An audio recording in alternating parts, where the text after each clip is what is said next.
ಸಂಭ್ರಮ. ಎತ್ತ ನೋಡಿದ್ರೂ ಸಂಭ್ರಮವೋ ಸಂಭ್ರಮ. ಅಲ್ಲಿ ಒಂದು ತುಂಬು ಕುಟುಂಬದ ಸಂತೋಷಕ್ಕೆ ಪಾರವೇ ಇರಲಿಲ್ಲ.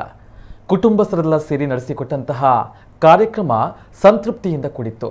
ಹಾಗಾದರೆ ಶ್ರೀ ಮಹಾವಿಷ್ಣುಮೂರ್ತಿ ದೇವಸ್ಥಾನ ಕೊರಂಗ್ರಪಾಡಿ ವಾರ್ಷಿಕ ರಥೋತ್ಸವ, ಏಕಪವಿತ್ರ ನಾಗಬ್ರಹ್ಮ ಮಂಡಲ ಮತ್ತು ಕೊರಂಗ್ರಪಾಡಿ ದೊಡ್ಡಮನೆಯ ಕುಟುಂಬಸ್ಥರಿಂದ ನಡೆದಂತಹ ಸುತ್ತುಪೌಳಿ ಸಮರ್ಪಣಾ ಸಮಾರಂಭ ಹೇಗಿತ್ತು? ಆ ಸುಂದರ ಕ್ಷಣವನ್ನೊಮ್ಮೆ ಸವಿಯೋಣ ಬನ್ನಿ. ಕೊರಂಗ್ರಪಾಡಿ ದೊಡ್ಡಮನೆ ಕುಟುಂಬಸ್ಥರ ಭಕ್ತಿಯ ಪ್ರತೀಕವೇ ಈ ಸುತ್ತುಪೌಳಿ ಸಮರ್ಪಣೆ ಕಾರ್ಯಕ್ರಮ.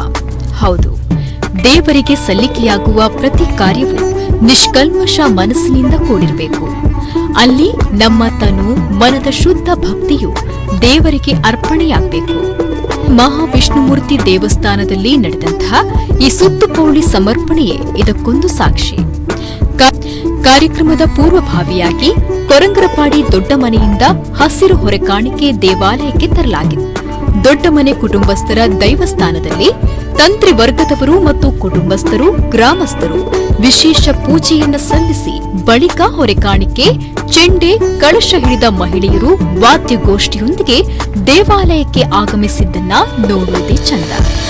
ವಿಷ್ಣುಮೂರ್ತಿ ದೇವಸ್ಥಾನ ಕೊರಂಗ್ರಪಾಡಿ ಮೂಲು ಸ್ಥಾಪನೆ ಆಂಡ್ ಒಂದು ಸಾಧಾರಣ ನಿಕ್ಕೊಂಜಿ 500-600 ವರ್ಷದ ಇತಿಹಾಸ.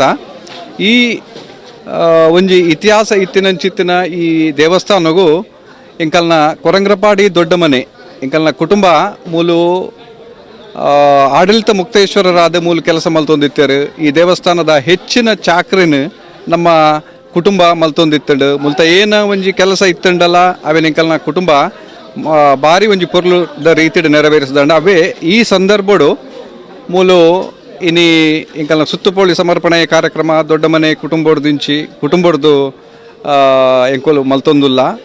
ಈ ಸೇವೆನ ಮಲ್ಪನಗ ಇಂಕಲ್ನ ಇಡೀ ಊರ್ದಗಲ್ನ ಸಹಕಾರೋಡು ಎಂಕೋಲು ಒಂದೇನು ಮಲ್ತೊಂದುಲ್ಲ.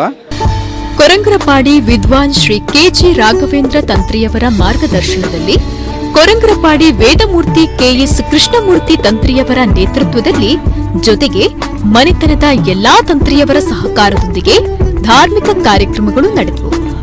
ಈ ವೇಳೆ ನಾಗದೇವರಿಗೆ ಆಶ್ಲೇಷ ಬಲಿ, ಧ್ವಜಾರೋಹಣ, ರಥೋತ್ಸವದ ಜೊತೆಗೆ ಅನ್ನ ಸಂತರ್ಪಣೆ ನಡೆಯಿತು. ನಮ್ಮ ದೊಡ್ಡಮನೆ ಕೊರಂಗ್ರಪಾಡಿ ದೊಡ್ಡಮನೆ ಕುಟುಂಬದವರು 1,35,00,000 ತಮ್ಮ ಯಥಾಶಕ್ತಿ ಎಲ್ಲ ಒಟ್ಟು ಮಾಡಿ ಈ ವಿಷ್ಣುಮೂರ್ತಿ ದೇವಸ್ಥಾನದ ಒಂದು ಸುತ್ತುಪೌಳಿಯನ್ನು ಮಾಡಬೇಕಂತ ಎಲ್ಲ ಅವನ ಒಂದು ಅಧ್ಯಕ್ಷತೆಯ ಪ್ರಕಾರದಲ್ಲಿ ನಮ್ಮ ಯಥಾಶಕ್ತಿ ಕೊಟ್ಟು ನಾವೆಲ್ಲರೂ ಸೇರಿ ಒಂದು ಸುತ್ತುಪೌಳಿಯನ್ನು ಇವತ್ತು ನಮ್ಮ ವಿಷ್ಣುಮೂರ್ತಿ ದೇವಸ್ಥಾನಕ್ಕೆ ಸಮರ್ಪಣೆ ಮಾಡುತ್ತಿದ್ದೇವೆ. ಹಾಗೆ ಇದೇ ರೀತಿ ನಮ್ಮ ಎಲ್ಲ ಕುಟುಂಬವನ್ನು ಆ ದೇವರು ಕಾಪಾಡಲಿ. ಮುಂದೆ ನಮಗೆ ದೇವಸ್ಥಾನಕ್ಕೆ ಹಾಗೆ ಇಲ್ಲಿಯ ಯಾವುದೇ ಕೆಲಸ ಕಾರ್ಯದಲ್ಲಿ ನಾವು ಭಾಗಿಯಾಗಿ ನಮಗೆ ಯಥಾಶಕ್ತಿ ಕೊಡುವಂಥ ಶಕ್ತಿಯನ್ನು ದೇವರು ಕೊಡಲಿ. ಇನ್ನೂ ಈ ದೇವಸ್ಥಾನ ಇನ್ನೂ ಅಭಿವೃದ್ಧಿಯಾಗಿ ನಮ್ಮ ಎಲ್ಲ ಕುಟುಂಬದವರನ್ನು ಕಾಪಾಡುವಂತಾಗಲಿ ಅಂತ ನಾನು ಈ ಸಂದರ್ಭದಲ್ಲಿ ದೇವರನ್ನು ಪ್ರಾರ್ಥಿಸುತ್ತೇನೆ.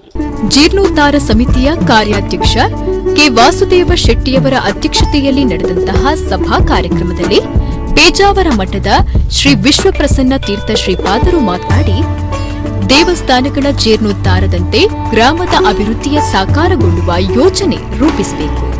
ಪ್ರತಿ ಗ್ರಾಮದಲ್ಲಿ ದೇವಸ್ಥಾನದಂತೆ ಶಾಲೆ, ಆಸ್ಪತ್ರೆ ನಿರ್ಮಾಣವಾಗಬೇಕು. ಈ ನಿಟ್ಟಿನಲ್ಲಿ ಕೊರಂಗ್ರಪಾಡಿ ಗ್ರಾಮ ಅಭಿವೃದ್ಧಿ ಸಮಿತಿಯ ಚಿಂತನೆ ಮಾದರಿಯಾಗಿರುವಂತದ್ದು. ಗ್ರಾಮದ ಸಮಗ್ರ ಅಭಿವೃದ್ಧಿ ದೇವರ ಪೂಜೆಗೆ ಸಮ ಅಂತ ಹೇಳಿದ್ರು. ದೇವಾಲಯದ ಜೀರ್ಣೋದ್ಧಾರ ಹೇಗೆ ನಡೆಯುತ್ತೆ? ಹಿಂದೆ ಎಲ್ಲ ನಾವು ನೋಡ್ತಾ ಇದ್ದಂತೆ, ಪ್ರಾಯಶಃ ನೀವು ನೋಡ್ತಾ ಇದ್ದಂತೆ ಈಗಿನ ಹಿರಿಯರು, ನಮ್ಮೂರಿನ ದೇವಾಲಯಗಳು ಮುಳಿ ಹುಲ್ಲಿನ ಮಾಡಿನ ದೇವಾಲಯಗಳಿದ್ವು. ನಾವು ನೋಡಿದ್ದೇವೆ ಮುಳಿ ಹುಲ್ಲಿನ ಮಾಡಿನ ದೇವಾಲಯ. ಕ್ರಮೇಣ ಅದು ಬದಲಾಗಿ ತಾಮ್ರಾಚ್ಛಾದಿತವಾಗಿರತಕ್ಕಂತಹ ಸುಂದರವಾದಂಥ ದೇವಾಲಯ ಆಯಿತು. ಅಲ್ಲಿಂದದು ಪುನಃ ಕಾಲಕ್ಕೆ ಮಾರ್ಪಾಡುಗೊಳ್ತಾ ಪರಿಪೂರ್ಣ ಶಿಲಾಮಯವಾಗಿರತಕ್ಕಂತಹ ತಾಮ್ರ ಹೊದಿಸಿರತಕ್ಕಂತಹ ದೇವಾಲಯಗಳು, ಮುಂದಿನ ಕಾಲದಲ್ಲಿ ಕಾಷ್ಠಶಿಲ್ಪದ ವೈಭವವನ್ನು ಒಳಗೊಂಡಿರತಕ್ಕಂತಹ ದೇವಾಲಯಗಳು, ಸಮಗ್ರ ದೇವಾಲಯ ಜೀರ್ಣೋದ್ಧಾರ ಆಯಿತು. ಇನ್ನು ದೈವಾಲಯಗಳ ಜೀರ್ಣೋದ್ಧಾರಗಳು, ಕೆಲವೊಂದು ಕಡೆ 1 ವರ್ಷ ದೇವಾಲಯ ಜೀರ್ಣೋದ್ಧಾರ ಆಯಿತು, ಸಮಗ್ರ ಜೀರ್ಣೋದ್ಧಾರ ಆಗಿದೆ. ಅದರ ಮುಂದಿನ ವರ್ಷವೇ ಏನು ದೈವಾಲಯಗಳ ಜೀರ್ಣೋದ್ಧಾರ. ಅಷ್ಟೇ ಖರ್ಚು ವೆಚ್ಚಗಳನ್ನು ಮಾಡಿಕೊಂಡು ಸುಂದರವಾಗಿರತಕ್ಕಂತಹ ನಿರ್ಮಾಣ. ಹಾಗಾದರೆ ನಮ್ಮಲ್ಲಿ ಇಷ್ಟರ ಮಟ್ಟಿಗೆ ಕರ್ತೃತ್ವ ಶಕ್ತಿ ಇದೆ ಅನ್ನೋದಕ್ಕೆ ಇದು ನಮಗೊಂದು ಚಿತ್ರಣ. ಸಭಾ ಕಾರ್ಯಕ್ರಮದಲ್ಲಿ ದೇವಾಲಯದ ಸಮಗ್ರ ಅಭಿವೃದ್ಧಿಯಲ್ಲಿ ಧನ ಸಹಾಯ ಮಾಡಿದ ದಾನಿಗಳನ್ನ ಇದೇ ಸಂದರ್ಭ ಸನ್ಮಾನಿಸಲಾಯಿತು. MRG group chairman Prakash Shetty ಹಾಗೂ ದೇವಾಲಯದ ಜೀರ್ಣೋದ್ಧಾರ ಸಮಗ್ರ ಜವಾಬ್ದಾರಿ ವಹಿಸಿಕೊಂಡ ಸಾಯಿನಾಥ ದಂಪತಿಗಳನ್ನ ಈ ಸಂದರ್ಭ ಗೌರವಿಸಲಾಯಿತು. ನನಗೆ ಗೌರವ ಆಗುತ್ತದೆ. ಕೊರಂಗ್ರಪಾಡಿ ಪ್ರಕಾಶ್ ಶೆಟ್ಟಿ ಅಂತ ಹೇಳಿಕೊಳ್ಳಿಕ್ಕೆ ತುಂಬ ಗೌರವ ಆಗ್ತದೆ. ನಾನು ಅತ್ಯಂತ ಕಷ್ಟವಾದ ದಿನವನ್ನು ಕಂಡಿದ್ದುಂಟು. ದೊಡ್ಡ ಮನೆಯ ಕೊರಂಗ್ರಪಾಡಿ ದೊಡ್ಡ ಮನೆಯ ಸಂಬಂಧ ಮತ್ತು ತಂತ್ರಿಗಳ ಸಂಬಂಧ,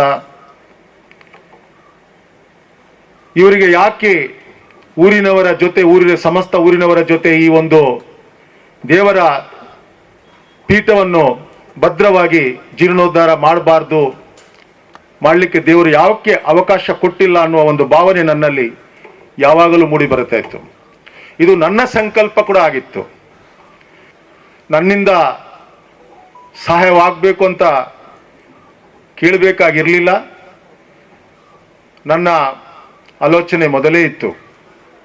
ಆ ಪ್ರಕಾರ ನನ್ನದೊಂದು ಸಣ್ಣ ಕೊಡುಗೆಯನ್ನು ನಾನು ಈ ದೇವಸ್ಥಾನದ ಕೆಲಸದಲ್ಲಿ ಭಾಗವಹಿಸಿದ್ದೇನೆ, ಕೊಟ್ಟಿದ್ದೇನೆ. ರಾಘವೇಂದ್ರ ತಂತಿಯವರು ಪದೇ ಪದೇ ಹೇಳ್ತಾ ಇದ್ರು, ನಮ್ಮ ಸುಪ್ರಸಾದ ಶೆಟ್ಟಿಯವರು ಕೂಡ ಹೇಳ್ತಾ ಇದ್ರು, ದೇವಸ್ಥಾನಕ್ಕೆ ಖರ್ಚಾಗಿದೆ, ಇನ್ನೂ ಬಂದಿಲ್ಲ, ನಾವು ಇನ್ನೂ ಬಹಳ ನಿರೀಕ್ಷೆಯಲ್ಲಿ ಇದ್ದೇವೆ ಅಂತೇಳಿ. ಒಟ್ಟಿನಲ್ಲಿ ಅಚ್ಚುಕಟ್ಟಾಗಿ ನಡೆದ ಸುತ್ತುಪೌಳಿ ಸಮರ್ಪಣಾ ಸಮಾರಂಭ ಅನೇಕ ಅದ್ಭುತ ಕ್ಷಣಗಳಿಗೆ ಸಾಕ್ಷಿಯಾಯಿತು. ಕೊರಂಗ್ರಪಾಡಿ ದೊಡ್ಡಮನೆ ಕುಟುಂಬಸ್ಥರು ಅಂದುಕೊಂಡಂತೆ ಸಮಾರಂಭವು ಸುಸೂತ್ರವಾಗಿ ನಡೆದು ಸೇರಿದ ಎಲ್ಲರೂ ಮಹಾವಿಷ್ಣುಮೂರ್ತಿಯ ಆಶೀರ್ವಾದಕ್ಕೆ ಪಾತ್ರರಾದರು. ಇನ್ನು ರಾತ್ರಿ ರಥೋತ್ಸವದ ಮತ್ತು ಪವಿತ್ರ ನಾಗಬ್ರಹ್ಮ ಮಂಡಲ ನಡೆಯಿತು. ಈ ಸಂದರ್ಭವು ತಂತ್ರಿವರ್ಗ, ದೊಡ್ಡಮನೆ ಕುಟುಂಬಸ್ಥರು ಹಾಗೂ ಗ್ರಾಮಸ್ಥರು ನಾಗದೇವರ ಕೃಪೆಗೆ ಪಾತ್ರರಾದರು. ಪ್ರಮೋದ್ ಸುವರ್ಣ ಕಟಪಾಡಿ, ನಮ್ಮ ಕುಡ್ಲ ನ್ಯೂಸ್, ಉಡುಪಿ.